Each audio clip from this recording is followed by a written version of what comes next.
এই মুহূর্তে যে খবরের দিকে নজর রাখবো, ফের গণধর্ষণের মামলা নদিয়া জেলার হাসখালিতে। জানা যাচ্ছে যে গণধর্ষণের মামলা ও খুনের মামলায় কিছুজনকে কিন্তু আটক করা হয়েছে। হাসখালিতে নাবালিকা গণধর্ষণ ও খুনের মামলা, এই ঘটনায় 9 জন দোষী সাব্যস্ত করলো আদালত।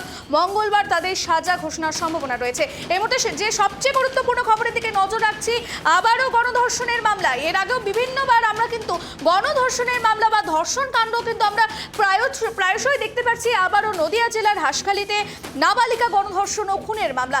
এই ঘটনায় জানা যাচ্ছে 9 জনকে কিন্তু দোষী সাব্যস্ত করেছে আদালত। মঙ্গলবার তাদের সাজা ঘোষণার কিন্তু সম্ভাবনা রয়েছে। যে খবরের দিকে নজর রাখছি, নদিয়ার হাসখালিতে নাবালিকা গণধর্ষণ ও খুনের মামলা। সেই খুনের মামলায় 9 জনকে দোষী সাব্যস্ত করলো আদালত। মঙ্গলবার তাদের সাজা ঘোষণা করার সম্ভাবনা রয়েছে। এ বিষয়ে বিস্তারিত জানবো। আমাদের সঙ্গে টেলিফোন লাইনে যুক্ত হয়েছে আমাদের প্রতিনিধি অমিত। আমরা দেখতে পাচ্ছি আবারও গণধর্ষণের মামলা বা খুনের মামলা উঠে আসছে এবং এই ঘটনায় 9 জনকে দোষী সাব্যস্ত করেছে আদালত। ঠিক কি ঘটনাটি ঘটেছিল এবং আদালতের শুনানির সম্ভাবনাতে কি কি হতে পারে, কি জানা যাচ্ছে এই বিষয়ে অমিত? দেখা যাচ্ছে 2022 সালের 4 এপ্রিলের ঘটনা। ঠিক আছে, 2022 সালের 4 এপ্রিলের ঘটনা। হাসখালি এক নাবালিকা, সে তার বন্ধুর জন্মদিনের পার্টিতে গিয়েছিল, সেখানে গণধর্ষণের শিকার হয় এবং তাকে খুন করে বডি পুড়িয়ে লোপাট করে দেওয়ার সম্ভাবনা ছিল। এবার 4 এপ্রিল এটা হওয়ার পরে 5 এপ্রিল এই বডিটা রাস্তার ধারে পড়ে থাকতে দেখে লোকজনের সাহায্যে তখন তাকে নিয়ে যাওয়া হয়। নিয়ে গিয়ে তাকে হসপিটালে মৃত বলে ঘোষণা করা হয়। এইবার 9 এপ্রিল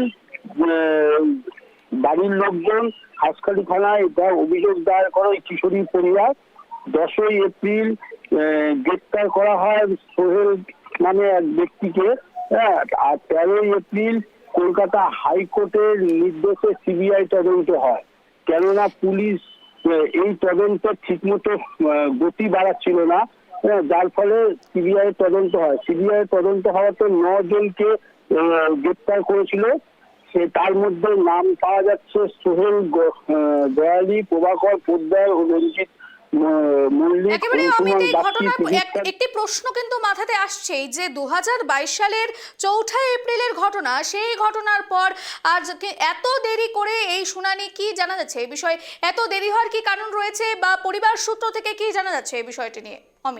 বিষয়টি পরিবার থেকে যখন থানার অভিযোগ দায়ের করেছিল, তখন যেহেতু যারা এই কাজটা করেছে তাদের মধ্যে তার বাবা, যে ছেলেটি করেছিল তার বাবা একজন তৃণমূলের প্রভাবশালী নেতা ছিল। ঠিক আছে, যার ফলে এই বিষয়টা দীর্ঘদিন ধরে ডিলে হচ্ছিল, যার ফলে এটা হাইকোর্টের মাধ্যমে দ্বারস্থ হয়ে এটা সিবিআই তদন্ত পরিবার দাবি করেছিল। তাই আর তাদেরকে দোষী সাব্যস্তের জন্য গতকালকে তাদেরকে দোষী সাব্যস্ত করে এবং আর তাদেরকে যথারীতি সাজা ঘোষণা করছেন, শুনানি ঘোষণা করছেন। আমরা যে খবরের দিকে নজর রাখছিলাম, হাসখালিতে নাবালিকা ধর্ষণের ঘটনায় 2022 সালে 4 এপ্রিলে সেই গণধর্ষণের মামলায় কিন্তু এবার আদালত থেকে 9 জনকে দোষী সাব্যস্ত করলে আগামী মঙ্গলবার তাদের সাজা ঘোষণার সম্ভাবনা রয়েছে।